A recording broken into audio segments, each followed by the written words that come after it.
ഒന്ന് ദിനവൃത്താന്തം അധ്യായം 3. ഹെബ്രോനിൽ വെച്ച് ദാവീദിന് ജനിച്ച പുത്രന്മാരാവത്. ഇസ്രായേൽക്കാരത്തിയായ അഹീനോവാം പ്രസവിച്ച അമ്നോൻ ആദ്യാതൻ, കർമ്മേൽക്കാരത്തിയായ അബീഗയിൽ പ്രസവിച്ച ദാനിയേൽ രണ്ടാമൻ, ഗെശൂർ രാജാവായ തൽമായയുടെ മകളായ മയകയുടെ മകൻ അബ്ശാലോം മൂന്നാമൻ, ഹഗ്ഗീത്തിന്റെ മകൻ അദോനിയാവ് നാലാമൻ, അബീദാൽ പ്രസവിച്ച ശെഫത്യാവ് അഞ്ചാമൻ, അവന്റെ ഭാര്യ എഗ്ല പ്രസവിച്ച യിദ് രയാം ആറാമൻ. ഈ 6 പേരും അവന് ഹെബ്രോനിൽ വെച്ച് ജനിച്ചു. അവിടെ അവൻ 7 സംവത്സരവും 6 മാസവും വാണു. യെരൂശലേമിൽ അവൻ 33 സംവത്സരം വാണു. യെരൂശലേമിൽ വെച്ച് അവന് ജനിച്ചവരാവത്. അമ്മിയേലിന്റെ മകളായ ബത്ശൂവ പ്രസവിച്ച ശിമെയ, ശോബാബ്, നാദാൻ, ശലോമോൻ എന്നീ 4 പേരും, ഇബ്ഹാർ, എലിശാമ, എലിഫെലത്ത്, നോഗഹ്, നേഫഗ്, യാഫിയ. എലിശാമ, എല്യാദ, എലിഫെലത്ത് എന്നീ 9 പേരും. വെപ്പാട്ടികളുടെ പുത്രന്മാരൊഴികെ ദാവീദിൻ പുത്രന്മാരൊക്കെ ഇവരത്രേ.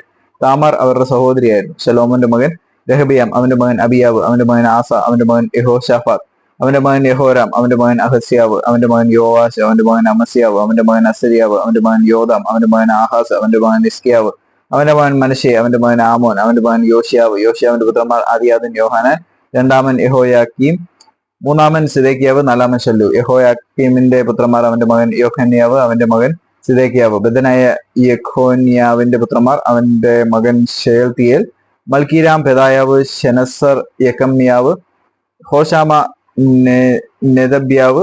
പെദായാവിന്റെ മക്കൾ സെരുബാബൽ, ശിമെയി. സെരുബാബലിന്റെ മക്കൾ മെശുല്ലാം, ഹനന്യാവ്, അവരുടെ സഹോദരി ശെലോമീത്ത് എന്നിവരും. ഹശൂബ, ഓഹെൽ, ബേരക്യാവ്, ഹസദിയാവ്, യൂഷബ്, ഹേസദ് എന്നീ 5 പേരും തന്നെ. ഹനന്യാവിന്റെ മക്കൾ പെലത്യാവ്, യശയാവ്. രഫായാവിന്റെ മക്കൾ അർണാന്റെ മക്കൾ ഓബദ്യാവിന്റെ മക്കൾ ശെഖന്യാവിന്റെ മക്കൾ. ശെഖന്യാവിന്റെ മക്കൾ ശമയ്യാവ്. ശമയാവിന്റെ മക്കൾ ഹത്തൂഷ്, യിഗാൽ, ബാരിഹ്, നെയർ യാവ്, ഷാഫാത്ത്. ഇങ്ങനെ 6 പേർ.